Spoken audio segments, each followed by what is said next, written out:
Pat Garrett and Billy was a cinematic battlefield where art and commerce collided in spectacular fashion. Behind the camera, director Sam Peckinpah was fighting a war on multiple fronts, battling studio executives who wanted to gut his vision, clashing with actors who questioned his methods, and wrestling with his own demons that threatened to consume the entire production. What audiences saw on screen was merely the aftermath of a creative bloodbath that left careers scarred and a masterpiece in tatters. Today, we are revealing 20 weird facts about Pat Garrett and Billy the Kid that will change how you see this misunderstood classic forever. And stick around until the end for a bonus fact that even film scholars don't know about: the secret message hidden in the film's final scene. Hit that notification bell and let us ride into the chaotic world of one of Hollywood's most legendary production nightmares. Number 1. The studio literally stole the film from Peckinpah. The battle between Sam Peckinpah and MGM was not just creative differences, it was outright theft.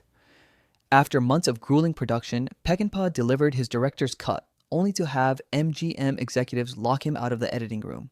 They did not just recut his film, they butchered it. They took my film and chopped it to pieces, Peckinpah later fumed. Studio executives, led by the notorious James Aubrey, reassembled the footage without Peckinpah's approval, creating a version that made little narrative sense. The original cut ran 122 minutes. The theatrical release was a disjointed 106 minutes. When Peckinpah saw what they had done, he physically attacked a projection screen during a private screening. This was not just editing, it was cinematic vandalism that would haunt Peckinpah for the rest of his career. Number 2. James Coburn and Kristofferson hated each other. The on-screen chemistry between Pat Garrett and Billy the Kid masked an off-screen war. James Coburn, a veteran actor, resented Kristofferson, a musician turned actor who he felt was unqualified for the role. Coburn made it clear from day one that he didn't want me there, Kristofferson admitted in interviews. The tension escalated during scenes requiring emotional intimacy, with Coburn deliberately flubbing lines and refusing to look at Kristofferson during takes. Peckinpah, known for stoking conflicts between actors to generate authentic tension, initially encouraged the hostility.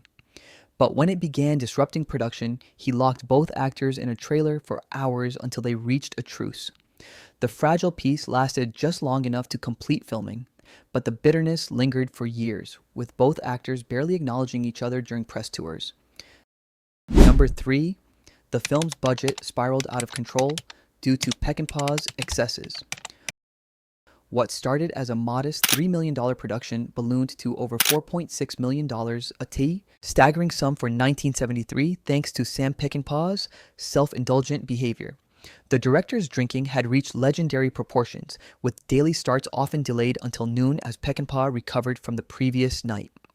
Production sources revealed that Peckinpah was spending over $10,000 a week on alcohol for himself and select crew members. Sam wasn't just drinking, he was trying to drink the entire production budget, one crew member recalled. The excess extended beyond alcohol. Peckinpah insisted on multiple takes of scenes that were already perfect, sometimes shooting over 40 takes of a single line. His perfectionism, combined with his addiction, created a financial black hole that terrified MGM executives who began plotting ways to rein him in or remove him entirely. Number 4. The Mexican location shoot became a hostage situation. Filming in Durango, Mexico took a dangerous turn when local authorities discovered that the production had been filming without proper permits.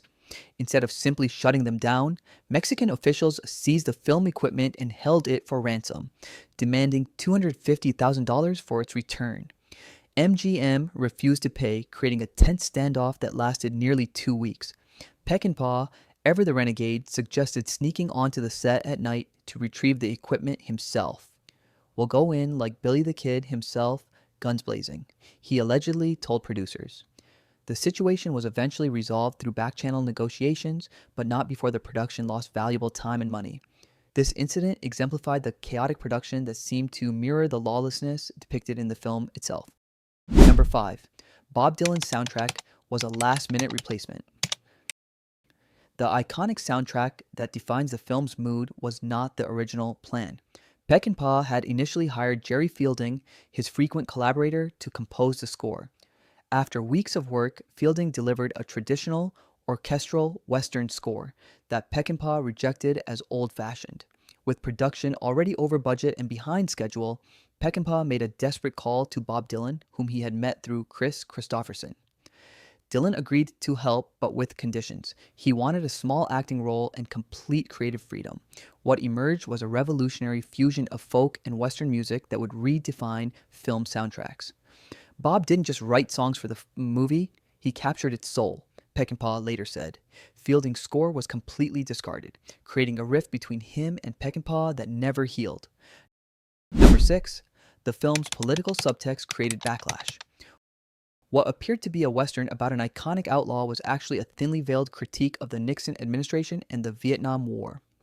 Peckinpah, increasingly disillusioned with American politics, infused the film with anti-authoritarian themes that resonated with the counterculture movement. The scene where Pat Garrett betrays Billy the Kid was deliberately framed as a metaphor for government corruption.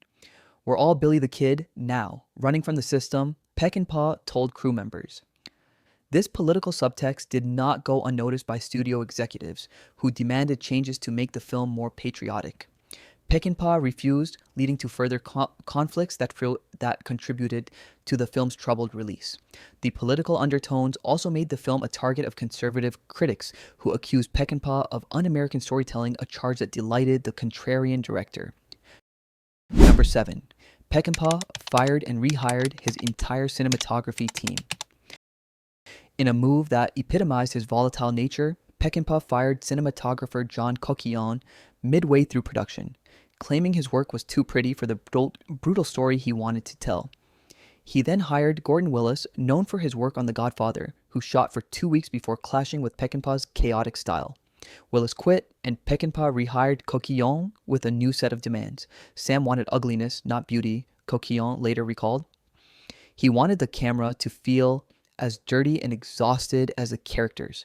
This revolving door of cinematographers created a visual inconsistency that troubled studio executives, but ultimately contributed to the film's raw, gritty aesthetic.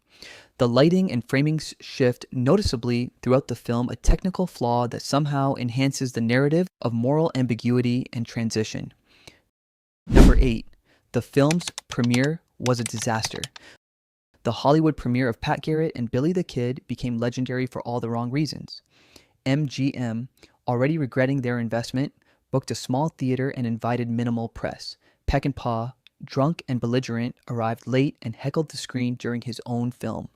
"They killed my movie," he allegedly shouted during key scenes.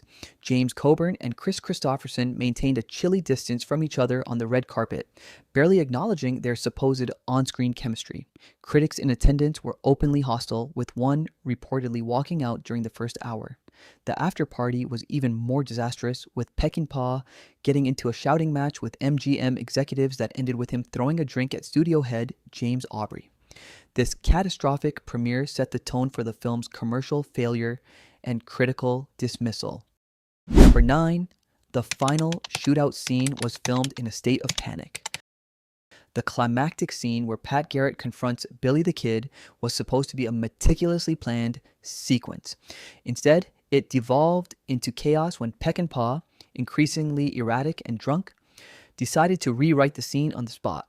With time running out and budget depleted, he demanded a more complex tracking shot that required moving the entire camera setup across difficult terrain. Sam wanted something technically impossible, recalled the first assistant director. When crew saw members express concerns about safety and logistics, Peckinpah fired them on the spot. The scene was eventually completed with a skeleton crew using improvised lighting and camera movements. The resulting sequence has a raw, almost documentary quality that feels intentional but was born of desperation. This last-minute improvisation perfectly encapsulates the entire production. Chaotic, troubled, yet somehow artistically compelling. Number 10, Rita Coolidge's role was cut almost entirely.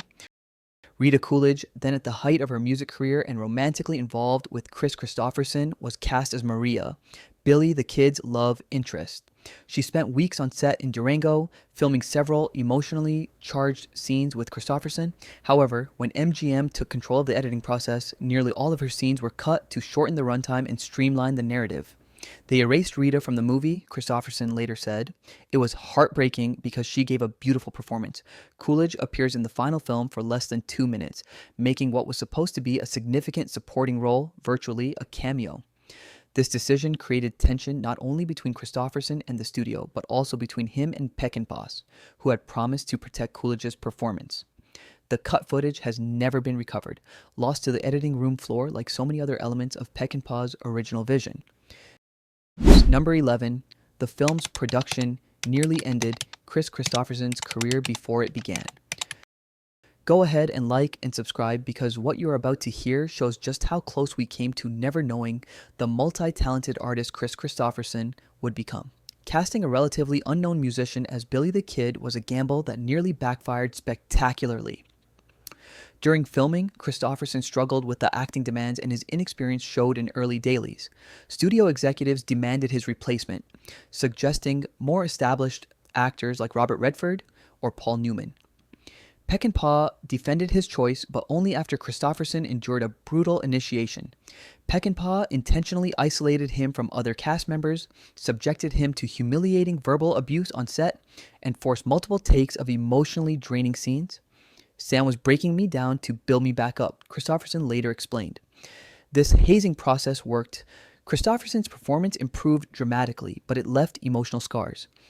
The experience almost convinced him to abandon acting entirely, with him reportedly telling friends, "If this is what movies are like, I'd rather be broke and playing music in bars." Number 12. The famous slow-motion shootouts were incredibly dangerous. Peckinpah's signature slow-motion gunfights, which would become his cinematic trademark, pushed the boundaries of 1970s special effects and safety standards. For the scene where Billy the Kid escapes from jail, the production used real bullets for the first few takes to capture the authentic impact on the walls before switching to safer blanks. "We were all terrified," recalled a stunt coordinator. "The ricochets were real and the actors were in the line of fire. The most dangerous sequence involved a shotgun blast that was supposed to miss Kris Kristofferson by inches. Due to a miscalculation, pellets struck him in the face and chest, causing minor injuries but creating a genuinely terrified reaction that Peckinpah loved and kept in the film. Today, such practices would result in immediate shutdown and legal consequences. But in Peckinpah's production, danger was simply another tool for achieving cinematic realism." Number 13. The film's themes of betrayal mirrored real-life backstabbing. The central theme of Pat Garrett and Billy the Kid, the betrayal of a friend by someone who knows him best, was not just artistic storytelling, it was happening behind the scenes daily. Peckinpah felt betrayed by MGM for gutting his film, Kristofferson felt betrayed by Coburn's hostility, and crew members felt betrayed by Peckinpah's erratic behavior. "The set was a microcosm of the movie's themes," noted a production assistant. "Everyone was turning on everyone else." The most poignant example came when James Aubrey, head of MGM, publicly praised Peckinpah's vision while privately ordering editors to cut the film to pieces. This duplicity mirrored Pat Garrett's character, who publicly maintains friendship with Billy while privately plotting his demise. The blurring line between fiction and reality became so pronounced that cast members reportedly had difficulty separating their characters' motivations from their own real conflicts. Number 14. The film's financial failure. Nearly bankrupted. MGM. Pat Garrett and Billy the Kid was not just a critical disappointment, it was a financial disaster that nearly sank the entire studio. With a production cost of $4.6 million and marketing expenses pushing the total to over $6 million, the film grossed a paltry $3.5 million domestically. MGM, already struggling with other expensive flops, could not absorb the loss. "That picture single-handedly put us on the brink," a former MGM executive later admitted. The studio's response was drastic. They cut their production slate for the following year by half and instituted new oversight procedures that gave executives unprecedented control over directors.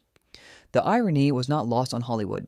A film about the death of the Old West had triggered the death of the old studio system, where directors like Peckinpah had enjoyed near-complete autonomy. The financial repercussions of this single film would influence studio policies for decades to come. Number 15. The film's multiple versions created a legacy of confusion. What makes Pat Garrett and Billy the Kid unique in cinema history is the existence of multiple, significantly different versions. The original theatrical release, 1973, ran 106 minutes and was the version MGM forced on Peckinpah. In 1988, a restored special edition running 115 minutes was released, attempting to recapture more of Peckinpah's vision. Finally, in 2005, a preview version running 122 minutes closest to Peckinpah's original cut was made available. This proliferation of versions has created ongoing debate among scholars and fans about which represents the true film. We have 3 different movies, each with its own merits and flaws, noted film critic Roger Ebert. This situation perfectly illustrates the chaotic production and post-production history, where no single version ever satisfied everyone involved. The film's identity remains as elusive and controversial as Billy the Kid himself. Number 16. The film's reception changed dramatically over time. Upon release, Pat Garrett and Billy the Kid was almost universally panned. Critics called it self-indulgent, incoherent, and a sad decline for a once great director. The New York Times' Vincent Canby wrote that Peckinpah had lost his way in a morass of violence and self-pity. However, over the decades, critical opinion has shifted dramatically. The film is now regarded by many as Peckinpah's masterpiece, a poetic meditation on friendship, betrayal, and the death of the American frontier. The 2005 Criterion Collection release sparked a revaluation, with critics noting how the film's themes had grown more relevant with time. What seemed like flaws in 1973 now look like deliberate artistic choices, wrote film historian David Thompson. This critical rehabilitation mirrors the film's narrative arc, initially rejected, eventually understood, and ultimately embraced as something uniquely American and deeply profound. Number 17. The film's real-life historical accuracy was surprisingly meticulous. Despite its artistic flourishes and dramatic liberties, Pat Garrett and Billy the Kid was one of the most historically accurate westerns of its era. Peckinpah, obsessed with authenticity, hired historians as consultants and conducted extensive research on the real events. The costumes, weapons, and locations were meticulously recreated based on historical records. Even the dialogue incorporated actual quotes attributed to the historical figures. Sam was a fanatic about getting the details right, recalled a production designer. He'd argue for hours about whether a particular type of saddle existed in 1881. This commitment to historical accuracy created an interesting tension with the film's stylized violence and philosophical monologues. The result was a unique hybrid, a film that looked and felt like the Old West while simultaneously commenting on contemporary American society. This dual-nature historical document and modern critique gives the film its enduring power and complexity. Number 18. The film's legacy influenced an entire generation of filmmakers. Despite its commercial failure, Pat Garrett and Billy the Kid became an underground classic that profoundly influenced directors ranging from Martin Scorsese to Quentin Tarantino. Its revisionist take on Western mythology, moral ambiguity, and blending of violence with poetic imagery created a template for modern filmmaking. I watched that film over and over, trying to understand how Sam balanced beauty and brutality. Scorsese later admitted, the film's influence can be seen in everything, from the assassination of Jesse James by the coward Robert Ford to No Country for Old Men. Even the soundtrack, a fusion of contemporary music with period storytelling, paved the way for films like Oh Brother, Where Art Thou? The most direct influence came in how filmmakers approached the Western genre, moving away from clear-cut heroes and villains toward more complex, psychologically rich characters. In this sense, Pat Garrett and Billy the Kid killed the traditional Western and gave birth to the modern, revisionist approach. Number 19. The film's hidden metaphor about Hollywood itself. Beneath its Western exterior, Pat Garrett and Billy the Kid is actually a metaphor about Hollywood and the death of the old studio system. Pat Garrett represents the new corporate Hollywood executive, pragmatic, compromised, and willing to sacrifice artistry for commercial survival. Billy the Kid embodies the maverick director, charismatic, visionary, but ultimately doomed by his refusal to conform. Sam saw himself as Billy and the studio heads as Garrett, revealed a longtime Peckinpah collaborator. This subtext explains the film's melancholy tone and its preoccupation with betrayal and compromise. The scene where Garrett accepts a job as a lawman while knowing he will have to hunt his friend mirrors how directors in the 1970s were forced to accept studio interference to continue working. This metaphorical layer gives the film an added dimension that resonates with anyone familiar with Hollywood history. It is not just about the death of the Old West, but about the death of a certain kind of filmmaking. Number 20. The film's final scene contains a secret message from Peckinpah. The final scene of Pat Garrett and Billy the Kid, where Garrett sits alone in a rocking chair as shadows dance around him, contains a hidden message that most viewers miss. In the background, almost imperceptible, is a mirror that reflects not Garrett's face, but Peckinpah's own.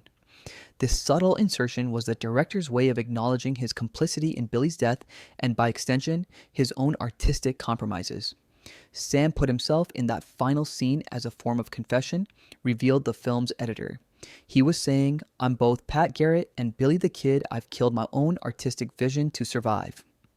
This visual metaphor, so subtle it is practically subliminal, represents Peckinpah's acknowledgement of his role in the film's commercial failure.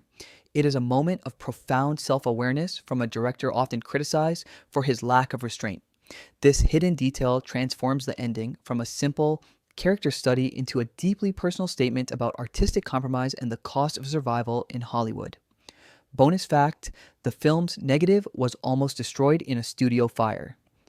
In 1978, 5 years after the film's release, a massive fire swept through MGM's storage facility, destroying thousands of film negatives.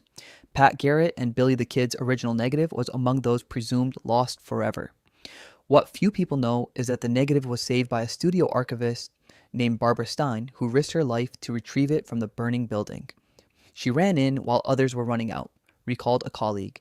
She said Sam's films were too important to lose. The negative suffered minor smoke and water damage but was eventually restored. This heroic act preserved the possibility of future reconstructions of Peckinpah's vision. Without Stein's courage, all existing versions would have been struck from inferior copies, and the 2005 restoration would have been impossible.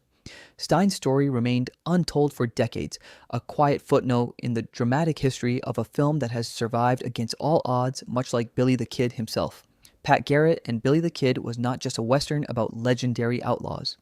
It was a battlefield where art and commerce waged war, where friendship and betrayal blurred together, and where the death of the Old West mirrored the death of Hollywood's golden age.